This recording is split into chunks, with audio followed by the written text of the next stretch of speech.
Bonsoir à tous, bienvenue dans votre émission La Réunion Lula. La question, on se la pose maintenant depuis quelques temps, à savoir qu'est-ce que ce confinement, ce coronavirus a eu comme effet sur nos schémas de comportement. Les accidents de la semaine dernière ont fait que il y a eu, de la part de la préfecture, bien sûr, un rappel à la vigilance, un rappel à la prudence. Mais nous, personnellement, comment sommes-nous dans notre comportement et quelle posture avons-nous au volant? C'est la question que nous allons poser à Jean-Michel Boyer dans Des codes de la route.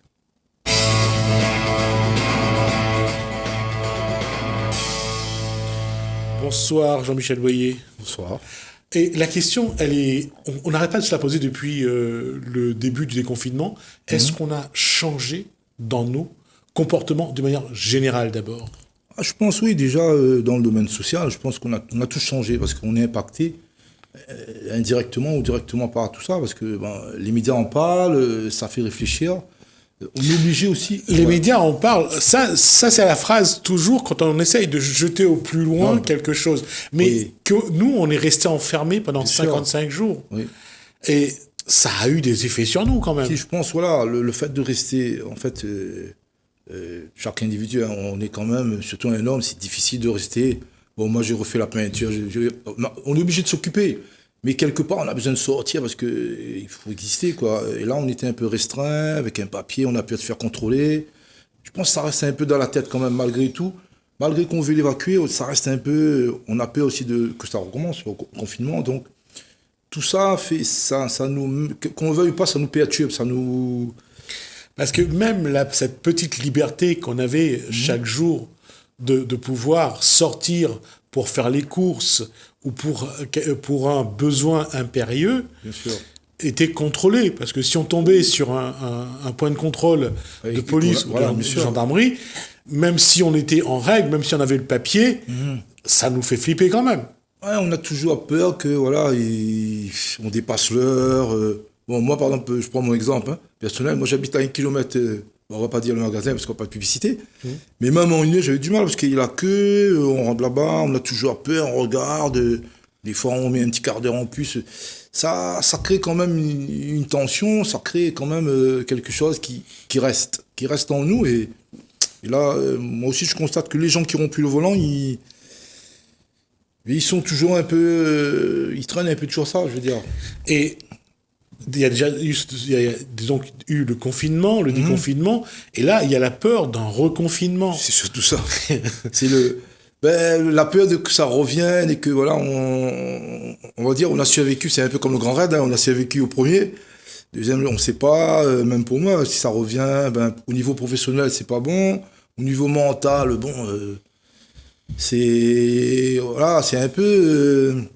mais chacun le gère un peu à sa façon, mais c'est sûr que ça génère du stress et ça influe sur nos schémas de comportement. Bien sûr, parce qu'on a la partie cognitive de la conduite, ça veut dire tout le côté émotionnel, le côté stress, le côté euphorique.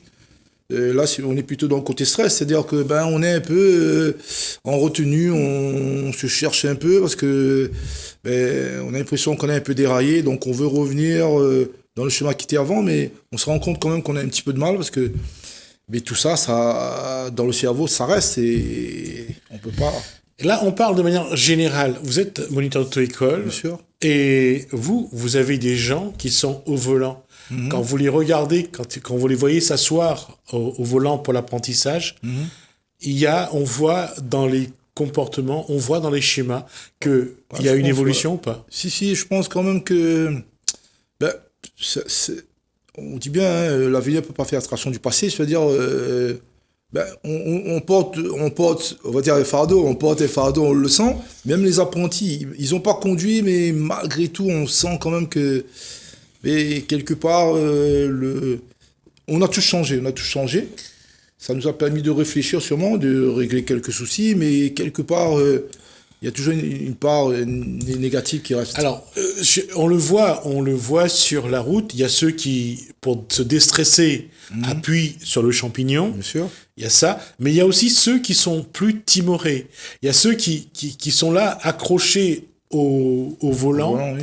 et qui vont rouler à Oui, mais en fait, les deux côtés, on ne peut pas aller d'une extrême à l'autre. C'est-à-dire, il y a celui qui va justement dégager tout ça en roulant très vite. Peut-être qu'il pense qu'il va lâcher tout ça en partant. Et après, il y a celui qui se retient, qui reprend sur lui-même. Qui sont encore dans leur stress. Oui, oui. En fait, qui n'arrive pas à évacuer le stress, mais il ne faut pas le contenir non plus. Il faut trouver une façon de... Après, c'est peut-être facile à dire, ou pour moi peut-être, mais chacun doit trouver justement retrouver son équilibre. Et là, on a un petit peu de mal à revenir comme on était avant, quoi. On a tout changé, hein, c'est sûr. Alors ça, c'est la question. Est-ce qu'il faut revenir à la posture initiale? Est-ce qu'il faut revenir aux schémas initiaux? Pas forcément, pas forcément. Tout dépend du schéma qu'on avait adopté. C'est sûr que non, c'est sûr que je pense qu'on peut pas revenir au schéma initial. On est obligé de le modifier parce que chaque chose évolue. Nous, on évolue en tant qu'individu. Les situations évoluent. C'est sûr qu'on peut pas garder le même schéma. Et Jean-Michel Boyer, il y a aussi un fait, c'est qu'on a l'impression qu'on est en train d'apprendre à vivre avec un virus. Oui, c'est surtout ça. Donc je pense que le cerveau, en ce moment, il est plus à traiter cette information et c'est pour ça que quand on conduit, justement, il faut quand même garder la tête sur les épaules parce que on doit intervenir, anticiper aussi les erreurs des autres. Et si on est trop dans ce schéma-là, on est encore en train de se dire oui, mais ça existe, et là on va vivre avec et tout, le port du masque obligatoire et tout ça. Quelque part, ça nous laisse moins de temps pour réfléchir à ce qu'on est en train de faire. C'est-à-dire, quelque part, la concentration est l'amoindrie, donc on peut pas être vraiment à 100% dans ce qu'on fait. Et donc ça génère quand même des comportements plus ou moins dangereux, je veux dire. Et justement, quand vos élèves, vos apprentis, aujourd'hui, vous voyez qu'ils évoluent normalement, qu'ils ont une conduite bien réfléchie, que vous n'avez pas beaucoup à intervenir, ou plutôt le moniteur, il est là plutôt en train de guetter si c'est un petit peu ça, oui. En fait, il y a le côté psycho qui ressort un peu plus. On est là pour rassurer l'élève, pour le guider, mais on sent des fois, oui, que pour eux, vu le contexte, il y a des choses qui se mettent en place. On a un peu plus, il faut prendre un peu plus de temps, il faut étaler un peu plus tout ça, il faut l'amener différemment. Donc nous, ça nous oblige aussi à nous remettre en question. C'est ce qui est quand même bien. Mais on sent quand même que voilà, des fois on en parle un peu avec les élèves. On sent que ça les ralentit un peu dans leur comportement. Ils se posent beaucoup plus de questions qu'avant. Et encore une fois, c'est pas la conduite qui est en jeu. Non. C'est le comportement. De l'individu. C'est le comportement de l'individu qui est altéré par le contexte. Par le contexte actuel, oui. Et qui ne va pas changer, je pense, d'ailleurs. Et donc, qu'est-ce qu'il faut... Il faudrait... Qu'est-ce qu'il faut faire? Il faudrait, à mon avis, développer un petit peu plus le côté psycho-pédagogie pour que... après, c'est toujours une question de temps. Hein. Nous, on voudrait bien faire tout ça, mais après, on peut faire un travail collectif avec plusieurs élèves pour en parler. Est-ce que, malgré tout, vous n'êtes pas trop perturbé par la situation? Est-ce que vous arrivez à prendre le dessus? Est-ce qu'il y a des discussions aujourd'hui? Est-ce qu'il y a des échanges avec les apprentis? Oui, moi, j'essaye de... à chaque fois, surtout au début, j'essaie de demander ce qu'ils ont fait, comment ils ont vécu ça. Est-ce qu'ils pensent que quand même... comment ils vont évoluer dans la vie malgré tout, parce que ils ont des enjeux, il y en a qui passent le bac, qui ont fait des études et tout ça. Bon, on sent quand même que ça les fait réfléchir. On sent quand même qu'ils sont motivés, mais en fait, il y a un déclic. Il faut pas trop y penser. Quand ils y pensent, on sent quand même que ça les bloque. Ouais, ça les bloque un peu, ça les ralentit un petit peu, ça les pénalise un petit peu parce que et ça prend le dessus, ce qui est normal. Et voilà, donc nous, on aborde, on essaie de... Parmi les échanges que vous avez eus, combien on dit que aujourd'hui le virus est en train de changer mon comportement? Combien on dit de manière... de manière... franc. Si, il y en a pas mal, je veux dire, je sais pas, sur 10, il y en a au moins 3-4 quand même qui sont vraiment... touchés. toucher, voilà. Puis, après, ils sont jeunes, ils sont sensibles. Même en même temps, c'est pas une question d'âge, hein, c'est une question de... On est dans cette réalité, en fait. Il faut pas... on peut pas y échapper. Mais c'est sûr que ça les... Bon, on sent quand même, c'est un poids pour eux en plus. En plus de l'apprentissage, c'est un poids. Et donc, quelque part, c'est pas forcément une bonne chose. Alors, ça altère un petit peu leur En fait, de temps en temps. C'est-à-dire que c'est pas en permanence, mais on sent que de temps en temps, quand ils reviennent, ici, je sais pas s'ils réfléchissent à ça, mais on sent que ça modifie un peu le schéma. Ils sont différents et du coup, peut-être justement, ça les freine un petit peu dans leur évolution. Bon, après, il y en a, ils m'ont dit, ils vont faire des études en métropole. Alors, je leur parle avec eux, je leur demande, alors, est-ce que tu as pas trop peur et tout? Ils disent, ouais, ils ont pas trop peur quand ils y pensent pas, mais quand ils y pensent, c'est sûr que, ils ont plus envie d'aller? ouais, ils réfléchissent, du moins, ils réfléchissent. Après, il y en a, bon, ils peuvent pas parce qu'il y a des sections où il y a des choses qui sont spécifiques en métropole, il n'y a pas ici. Mais après, il y en a, ouais, ils voudraient bien rester. Mais après, même rester ici, c'est pareil, je veux dire. Il n'y a pas de solution non plus? Il n'y a pas trop de solution parce que le virus est un peu partout. Peut-être un peu moins quelque part ailleurs, mais je veux dire, globalement, là, en Europe, on est tous touchés, hein. Tous touchés, tous concernés, comme le souhaitait routier. Mais après, on doit faire avec, malheureusement, et puis, il faut qu'on prenne le dessus, il faut que mentalement, on arrive à ça rajoute un nouveau stress, mais il faut qu'on prend le dessus là-dessus pour qu'on puisse s'épanouir, parce que sinon, ils vont... Comment le moniteur intervient sur ses élèves quand il voit qu'il y a un peu de stress, qu'on voit que l'enfant est arc-bouqué sur le volant, mais qu'il est pris par son émotion, mais qu'il ne fait pas les gestes? Émotion personnelle, on s'arrête, on fait 2-3 minutes de pause, parce qu'on sent, parce que nous, on essaye indirectement de rentrer un peu dans sa tête pour voir un petit peu à quoi il pense, à quoi il réfléchit. Mais à un moment donné, on voit que, voilà, justement, il s'égare un peu. Voilà, on s'arrête, on en parle, on dit, voilà, bon, comment tu t'es senti tout à l'heure? Je t'ai vu un petit peu dans une émotion, on va en parler. Est-ce que tu veux qu'on en parle? Donc après, ça lui redonne un peu du courage, il repart. Mais on est obligé de faire ça parce que sinon, il faut qu'il sente déjà qu'on est là pour lui, pour l'aider, pour l'épauler. On l'apprend à conduire, mais aussi, en fait, il y a un savoir-faire qu'on va apprendre, mais il y a un savoir-être aussi. Donc on est aussi dans le savoir-être. Et le savoir-être, et ça rejoint le savoir-faire. Donc les deux sont liés. Le savoir-faire, bon voilà, c'est sur des techniques qu'on va développer. Le savoir-être, c'est vraiment contenir cette émotion, c'est-à-dire passer au-delà. Et ça, quand on est jeune, pour eux, c'est difficile.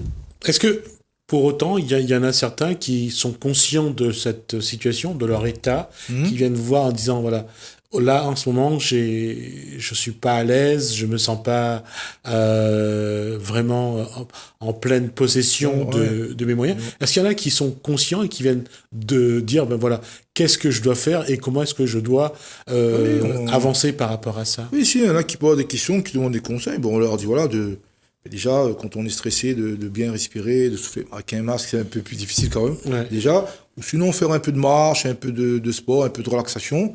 Pas trop, c'est facile peut-être à dire, mais je ne veux pas faire une activité, jouer de la guitare, chanter, faire quelque chose qui détend un peu pour que justement cette détente apaise un peu tout ça et puis qu'on puisse atteindre l'objectif visé, parce qu'on a toujours des objectifs à viser. On ne prépare pas seulement pour le permis, on prépare pour la suite. D'ailleurs, on leur dit, mais déjà, oublie pas, projette-toi dans l'avenir, quand tu vas conduire tout seul, je serai plus à côté de toi, tu auras toujours cette émotion à gérer. Donc, essaie de gérer déjà. Moi, je te donnerai des conseils pour pouvoir le gérer, pour qu'après, quand tu seras tout seul, tu arriveras à le gérer. Parce que sinon, tu seras toujours cette emprise et tu auras l'impression par moment, d'être débordé par tout ce que tu vois autour, plus ton émotion qui prendra le dessus. Donc voilà, il y a le côté aussi grand frère du moniteur, qui est là aussi pour accompagner, quel que soit l'âge de l'élève, l'accompagner dans ce qu'il fait, pour vraiment aboutir à l'objectif principal, c'est-à-dire conduire tout seul d'une façon autonome et partout. Combien il y a eu dans votre auto-école, il y a eu de présentations aux examens depuis le déconfinement? Au moins une vingtaine au moins. Il y en a eu beaucoup parce qu'on a essayé de rattraper. En fait, ils ont essayé de rattraper les places qu'on avait qu'on avait eu juste avant le confinement. Donc, ça a été un peu difficile. Mais après, on a eu quand même une vingtaine à peu près. Hein. Mais ouais, c'est toujours pareil. Hein. Tout dépend là. Comment ils arrivent? Dans quel état d'esprit ils arrivent à l'examen, les apprentis? Ouais, on essaye de les formater, de préparer pour que, voilà, au côté mental, au côté technique, au côté psychologique, on essaie de monter le cursus au maximum. Et après, avant l'examen, ouais, on a toujours un petit briefing. Moi, je les amène là-bas, je leur dis, voilà, si vous êtes là, c'est que vous avez le niveau. De toute façon, je serai toujours content de ce que vous allez faire. Faites le maximum, soyez fiers de vous. Donc, on a toujours ce côté c'est une méthode, hein, le renforcement positif. C'est quelque chose qui doit être présent tout le temps avec les élèves. On doit toujours les renforcer, on doit toujours féliciter quand c'est bien. Quand c'est moins bien, bon, on essaie de corriger. Mais il y a toujours ce renforcement positif qui encourage l'élève à revenir et à progresser, parce que sinon il va baisser les bras, et il va se décourager. Au niveau des résultats, c'est les mêmes résultats qu'avant? Ça va, ouais, ça va. Les résultats sont honorables, oui, ça va. D'accord. Est-ce que les examinateurs, ceux qui font passer l'examen du permis de conduire, est-ce que eux, ils tiennent compte aussi du fait que que l'apprenti Oui. peut être par moment stressé par le contexte, par le Covid? Est-ce que vous avez eu l'occasion d'échanger avec les examinateurs? Si. Ouais, les inspecteurs, les examinateurs, ils sont conscients. D'ailleurs, pour la petite anecdote, on a enlevé les questions techniques, parce que bon, entre chaque élève, on doit désinfecter la voiture et tout. Donc, les 3 points sont déjà attribués. Donc, je leur dis ça, écoutez, déjà, vous avez 2 points d'installation et 3 points pour les questions techniques. Ça fait déjà 5 points. Après, c'est à vous. Mais je me rends compte qu'ils sont un petit peu plus détendus. Voilà, un petit peu plus calmes, un peu plus. Voilà, ils sentent que quand même le contexte a changé. Donc, ouais, je pense que ils sont plus cool, plus calmes. Ils arrivent à mettre en confiance les élèves et d'ailleurs, c'est très bien. Hein, parce que si on rajoute en plus le stress de l'examen, parce que pour l'examen, c'est un stress particulier qu'on a, mais l'élève, c'est sûr que là, ça va être difficile de donner meilleur de lui-même, quoi, je veux dire. Donc, je pense qu'ils sont conscients de ça, ils sont conscients que voilà, les événements font que les choses sont plutôt comme ça qu'autrement, et voilà, et ils en prennent compte, hein, je les vois quand même, ils sont un peu plus... C'est important parce qu'on a l'impression qu'il va falloir apprendre à vivre avec ce virus. Ben ouais, on n'a pas le choix, malheureusement, on n'a pas le choix. C'est une réalité. Des fois, on peut pas fuir la réalité, là. Je veux dire, des fois, c'est vrai, on a tendance à se dire, bon, ben voilà, c'est juste un mauvais moment passé. Non, il faudra le gérer dans le temps, je pense, et c'est parti pour combien de temps, on ne sait pas. Mais c'est sûr que, voilà, il faut prendre sur soi-même et se dire qu'on n'a pas le choix. Et justement, là-dessus, vivre avec le virus, ça veut dire que porter un masque, changer j'allais dire les repères, hein, changer l'environnement, ne plus avoir accès, ne plus être aussi libre qu'avant, aller dans les lieux publics avec un masque, faire attention à garder les distances. Ouais, mais après on perd un petit peu le côté convivial aussi. Voilà, c'est ça, je pense que ce sera ça la difficulté que nous aurons à gérer, c'est que notre spontanéité, notre émotion, notre convivialité, sera contenu, réduit, contraint. Ouais. Et qu'est-ce que ça va faire en nous? Qu'est-ce que ça va déclencher en nous, dans notre schéma de comportement? Et ça, c'est ça qui nous stresse le plus. Oui, monsieur, je pense que c'est... Oui, parce que nous, les créoles, on a l'habitude, voilà, faire la bise, causer, taper dans la main, grande fête, machin, famille et tout. Et là, on se rend compte quand même que quelque part, bon, on est obligé de se retenir un peu, pas plus de 20 personnes. Bon, un mariage, pas plus de 20 personnes, pas possible déjà, pas possible. Pas possible, hein.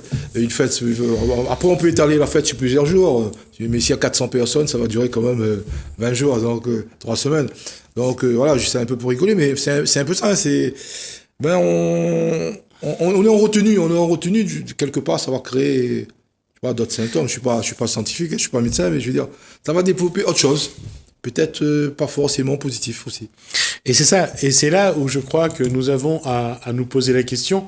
Je l'avais déjà dit au sortir du déconfinement, qu'à un moment donné, il faudra qu'on parle de ce nouveau environnement et de ses conséquences sur nous, sur chacun d'entre nous, sur nos schémas de comportement et de fonctionnement. Et là, on le voit sur la route. Voilà, on le voit, les gens, ils sont un peu perturbés par tout ça. Après, je les comprends, c'est pas forcément facile. Des fois, on sait plus trop, il faut faire ça, plutôt ça, on réfléchit. Sauf avant, on avait développé certains automatismes, peut-être pas forcément les bons avec le temps, mais je veux dire que là, on dirait, en fait, on a l'impression qu'on définit d'autres automatismes, bien, on les adapte à l'événement. Donc, du coup, on est peut-être un peu maladroit, des fois, on sait pas trop, on cherche. C'est un petit peu lorsque vous arrivez devant des gens, vous savez pas si vous leur tendez la main pour dire bonjour, si vous faites la bise à vos amis avec qui vous avez toujours eu cette façon de faire.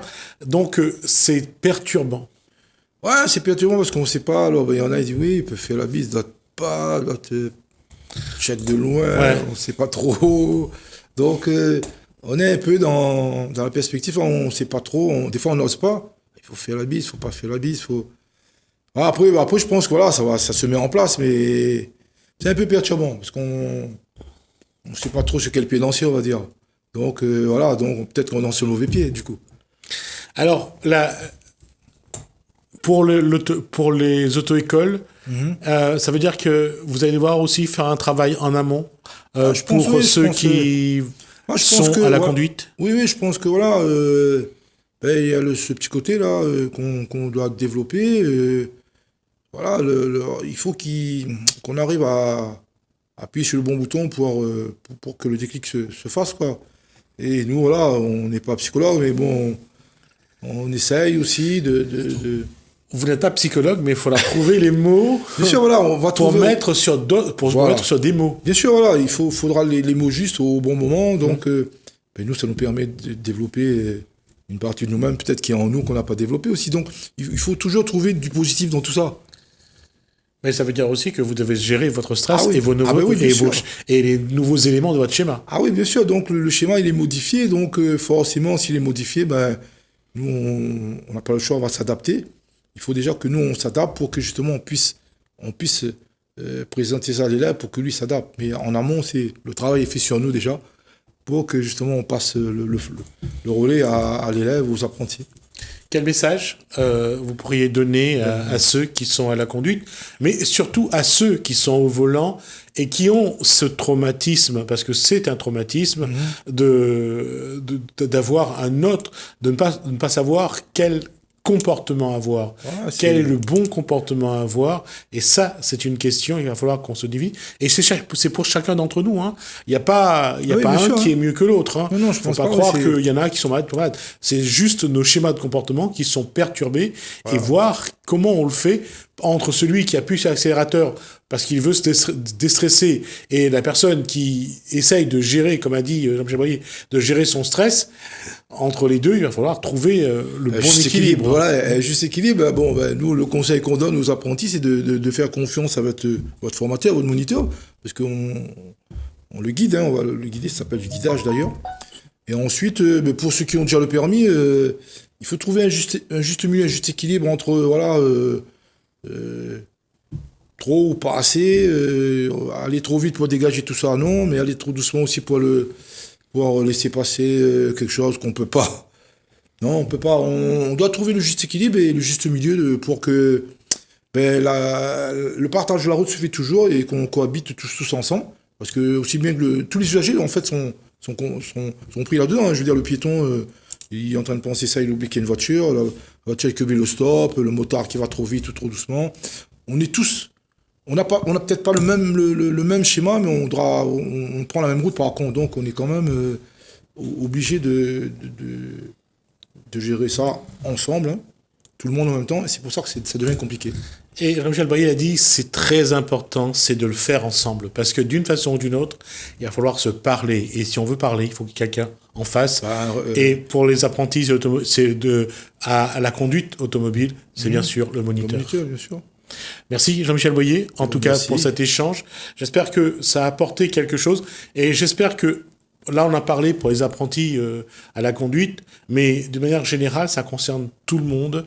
Et c'est vrai que d'une façon ou d'une autre, il faudra qu'à un moment donné, qu'on se rende compte que ce confinement, ce Covid-19, a une influence, met des conséquences sur nos schémas, et il faudra qu'on trouve un moyen pour y répondre. Merci à vous. Merci. Merci à vous. Donc, nous, on va faire une pause. On se retrouve juste après.